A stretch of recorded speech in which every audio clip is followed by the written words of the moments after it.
Greetings to you all, ladies and gentlemen. This is Luandile here, the leader and the instructor of Manikwe School. Today we're actually going to be doing exercise 2.20 from this textbook here, and if you don't have one, I'm going to leave a link to it right above my main method when you actually solve this exercise. By the way, let me go to it right away. It's on page 97. This is the exercise we're working on. Exercise 2.20. It's a financial application problem. So we gotta calculate interest. So this is what we are told. If you know the balance and the annual percentage interest rate, you can compute the interest of the next monthly payment using the following formula. Okay, so interest is equal to balance multiplied by annual interest rate all over 1,200. And if you did mathematics, then you would know this is nothing else but this falls under this topic called financial math, where you gotta compute future values, present values, simple interest, compound interest, so on and so forth. But I don't want to go deeper. We're not doing math here, we're doing programming. Okay, so what you gotta do is to write a program that reads the balance and the annual percentage interest rate and displays the interest for the next month. So here is a sample run. Now it's time to go to our IDE and create our project as always, and we'll call it exercise 2.20. Of course, we gotta pick a solution, allocation. Okay, once we do that, smash the finish button. Again, we then create a class. Just so you know, I'll be having two solutions for this exercise here. However, if at any point in time you point out something that you think is unnecessary, then you gotta let me know down below in the comments. Obviously, I am gonna get back to you because here we learn by doing mistakes. This is the whole point of this tutorial. We wanna do mistakes and take it from there. Oh my god, I mistakenly named my exercise as 2_20 exercise 2_20. So if you wanna find a way around that, you simply go refactor and then you go rename your class. So it's exercise 2, so exercise 2.2. So it's exercise _2_20 and then A. Let's hit the finish button. So now that we've got that out of the way, here's what I want you guys to look at. In fact, not only do you want to look at, you want to visit this website if you haven't yet found yourself a copy of this textbook we're using. So take a moment and try to visit this URL so that you can immediately get your own copy, because there's no time to horse around, you folks. Try by all means to work on these problems. You don't want to play, guys. Even if you've got some exercising that you're working on, but I can assure you it won't hurt to also go through these ones, right?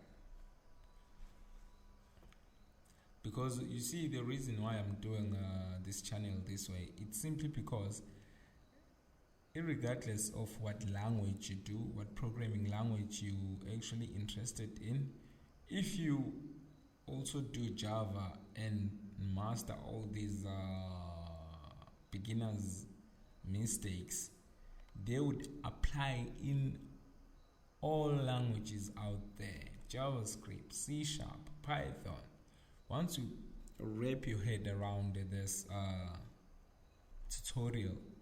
this channel, once you wrap your head around these different mistakes I'm pointing out here, then you're good to take whichever programming language into an advanced level. So with that being said, it is actually time to get our hands dirty with the solution. So student A, as we all know, is one of the dumbest student among the three. In fact, is the dumbest student among the three. Okay. He actually wanna read inputs from the keyboard, so creating a scanner will be a good way for him. And then after that, he would simply go system.out.print, and then enter balance and the interest rate, e.g.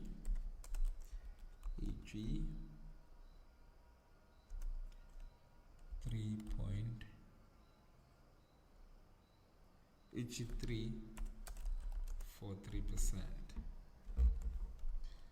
Is that it? Okay.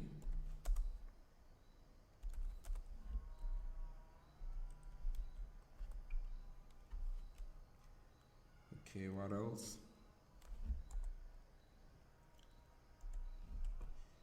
He would simply say balance. I don't know, somehow this student now realized the importance of properly naming your variables. I don't know, maybe it's because we're heading towards the end of this chapter.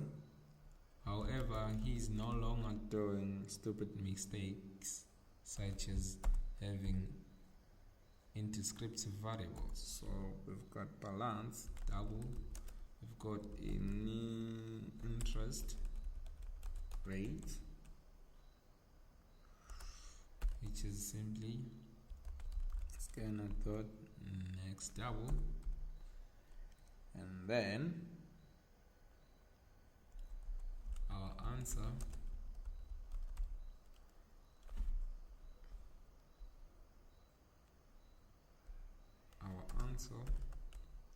simply balance multiplied by.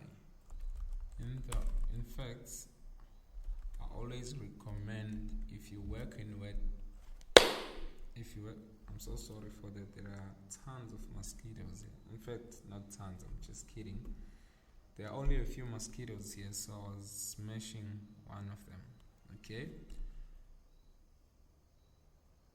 Where were we? So we're going balance multiplied by interest rate. Hopefully you guys have mastered this mistake of having indescriptive names.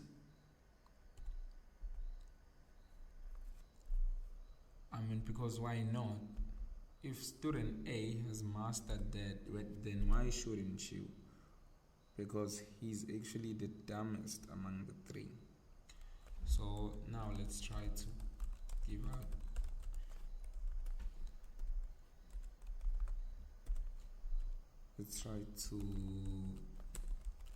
out the solution. In the interest is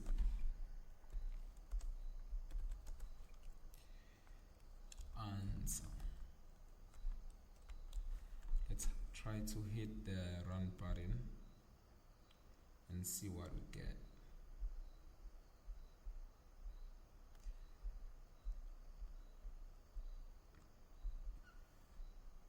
Let's put the exact value they decided to put, or the exact values. It's 1003.5.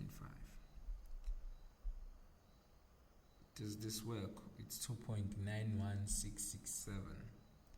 Seems like it does. However, as you can see, there's something incorrect about this solution. It is correct in a way that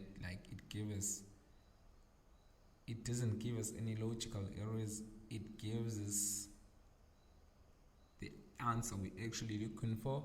However, it is too precise, and I want you guys to let me know down below on the comments that what is it that is wrong with this solution. Why are we getting this number here? How can we go about avoiding this huge number after a decimal point?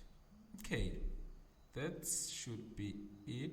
Oh, again, another thing, I want to know, why did I put this 1200.0? Why didn't I put 1000? If you think you do know the answer, I want to hear it out. Come on, you guys. It is not like you are in a class where you gotta raise your hand in front of tons of people and you are afraid of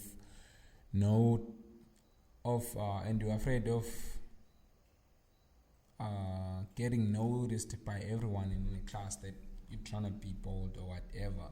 Just let me know, you guys. That's pretty much it, because I want to hear your opinions. And if you think you like this video, please share it or hit the thumbs up button. Of course, you can put the thumbs down. And if you haven't yet subscribed, please smash that subscribe button. So that's pretty much it, you guys. See you on the next tutorial. Cheers, I'm gone.